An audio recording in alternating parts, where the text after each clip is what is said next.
Hello guys, welcome back to my channel Miss Mili vlogs. আশা করি সবাই খুব ভালো আছো। তো দেখো, আলু বড় বড় করে কেটে রেখেছি। এখানে মুরগির মাংস।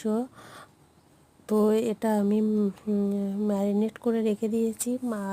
আর সরিষার তেলটা কিন্তু বেশি করে দিয়েছি। তো আজকে আমি হাঁড়িতে মুরগির মাংস, দেশি মুরগির মাংস এটা, তো হাঁড়িতেই রান্না করে রেসিপিটা তোমাদেরকে শেয়ার করছি। তো রেসিপিটা ভালো লাগলে অবশ্যই কিন্তু লাইক কমেন্ট করো। আর প্লিজ বন্ধুরা, তোমরা কিন্তু আমার চ্যানেলটা অবশ্যই সাবস্ক্রাইব করে দিও। তো দেখো, আমি আলুটা ভেজে নিয়েছি প্রথমে সরষের তেল দিয়ে, তারপরে আমি ম্যারিনেট করা মাংসটাকে দিয়ে দিয়েছি। মুরগির মাংসটাকে দেখো, এইভাবে ধীরে ধীরেই কিন্তু মাংসটাকে রান্না করতে হবে। আর একটা কাটা টমেটো দিয়ে দিলাম চাষে করে। তো দেখো, আমার মাংসের তরকারিটা একদমই হয়ে গেছে রেডি। তো এখন আমি দেখো রাজের পাতে দিয়ে দিলাম। রাজ খেয়ে বলবে কেমন হয়েছে। তো ও বলছে খুবই ভালো হয়েছে।